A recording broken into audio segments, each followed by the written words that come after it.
If you're like most American homeowners, your house is one of your most valuable assets, and getting top dollar when you sell is probably a top priority.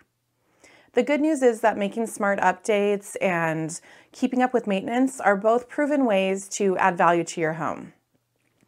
So whether you're looking to spend your renovation dollars wisely, add equity to your current house, or just get your house ready to sell for top dollar, I have 5 tips for you on ways to add value to your home.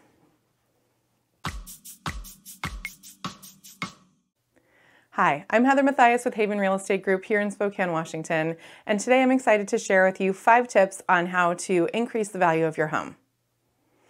If you're curious about how much your home is worth, I've included a link to my home valuation tool in the description below. Okay, tip 1 is to consider first impressions. I've heard it said that buyers decide in the first 8 seconds of pulling up to your home whether it's going to be a good fit for them. I don't know how accurate that statistic is, but I do know that first impressions definitely matter, both just in the experience of a neighborhood and in your pride of ownership, and also when prospective buyers are coming to tour your home. So when you think about the first impressions, you're probably thinking about curb appeal, which the first thing that springs to mind is landscaping, but I want to make sure you don't forget the house itself. Making sure the siding's in good shape, does it need a fresh coat of paint or a power wash, what kind of condition are the windows in, and definitely the roof. How is the roof doing? How close is it to its end of life?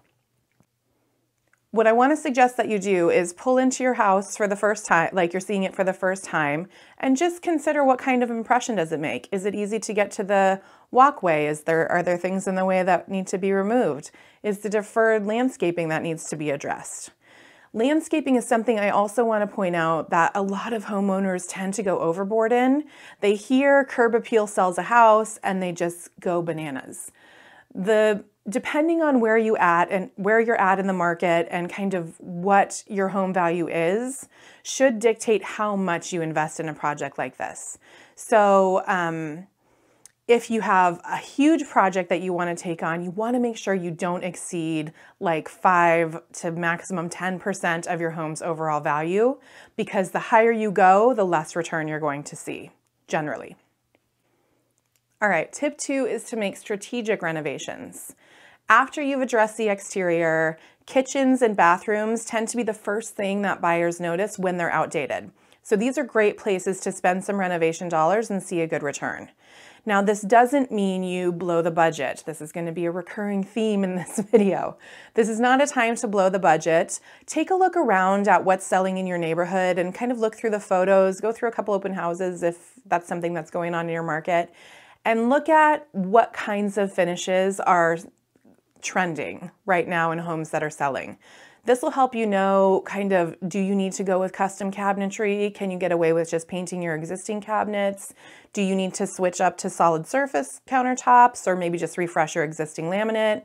Taking a look at where you are in the market will help inform how much to invest. A more modest kitchen renovation, for instance, just refreshing the appliances and finishes versus like opening it up and creating a new island and all that kind of stuff, is gonna probably net you more on the other side than doing the more expensive renovation. The one exception to this, of course, is if you're in the luxury market. Just make sure if you're in the luxury market, this is not the time to go with budget finishes. You want to make sure the finishes that you're choosing are appropriate to the buyer community that you're trying to sell to. So if you're confused about this, it's definitely a good time to reach out to the local experts and get an idea of, what level should I go to? I'm planning on spending this. Am I going to see that back? And we can tell you yes or no. All right, tip 3 is to make your home low maintenance. One of the reasons that new home construction is so appealing to buyers is the idea that they don't have to think about maintenance for years. Everything's brand new. It's going to be years before the roof needs to be replaced. It's going to be years before furnace needs to be updated. So making updates like that and taking task lists off the buyer, that was hard to say, task lists away from the buyer, just make your home that much more desirable, that much more competitive, and gives them the confidence to give that big, expensive offer that we're hoping that they're going to bring. So the things you want to think about are your systems, like the, systems in your house, electrical and plumbing. Are those terribly outdated? Are they unsafe? Do they need to be addressed? The top two that are generally considered are going to be the furnace and air conditioning, and then also the roof. These things are furnace and air conditioning and roof, if they're at the end of their life, are two of the smartest updates you can make before putting your home on the market. If you're not sure about how to evaluate how healthy and great your systems are, don't hire a bunch of contractors to come and quote and sell you things that they think you need. Have a home inspector, spend a few $100s and have a home inspector come through your house and just do a pre-inspection. Let them know you're getting ready to sell, and that you want them to take a look at your systems and kind of let you know where they feel like they are in the end of life. And that'll let you know what's going to come up in the inspection and anticipate anything that might derail your transaction after you get that really great offer that you've been working for. Oh, something I almost forgot to mention about making your house feel low maintenance are a couple of the finishes, the flooring and the paint. If it's been a long time since your house has been painted, putting a fresh coat of paint in a nice neutral color can go a long way to making your house feel fresh and clean. This also is true about the floor. Now, don't invest in fancy floors, but if you have outdated carpet especially, putting in nice, clean, new, low-maintenance laminate floors or, luxury vinyl plank or something like that is going to make your house feel so fresh and clean and is a great investment if you're getting ready to sell. Okay, tip number 4 is to make it more efficient, especially in areas with extreme heat and cold. This is something that it's a really good thing to invest in, both for yourself as a homeowner to lower your energy bills, but also to make your home more attractive to prospective buyers. When we walk into a 100-year-old house that has its original windows and original insulation, which is to say none, you can feel it. You can feel the way the house feels when you walk in. Even if they're not 100% present to it, it does have a vibe. So these are great. Check with your local utility company to see if there's any incentives they're offering, but these are great things to do. Adding insulation or adding energy efficient windows are great ways to increase the value of your home. Okay, my last tip is to consider making it bigger.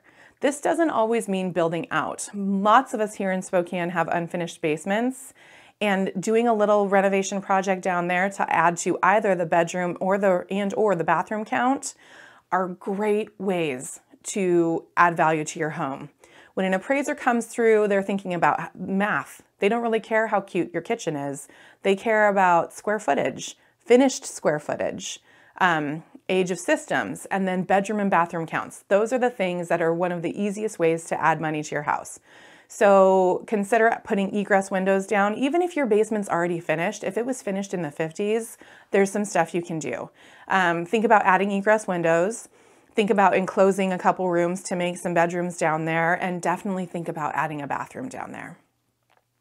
Now, if you're feeling crazy overwhelmed at the thought of planning your home renovation, I get it. I've done lots of home renovations and I've been overwhelmed at some point during probably every one of them. So if you want to run something by, if you want someone to run something by, reach out to me or reach out to another local expert and kind of say, here's some of the things we're thinking about. Here's some of the quotes we're getting. Here's the spend we're thinking about. Does this make sense, or would you advise us to go in a different direction? Having someone who knows the market really well to process with can save you thousands of dollars and can help prevent you from throwing money away that you don't need to spend. If you're thinking about getting your house ready to sell, you can download a copy of my seller guide that I've linked to in the description below, and you can also check out my next video on how to get your house ready to sell. All right, guys, I'll talk to you soon.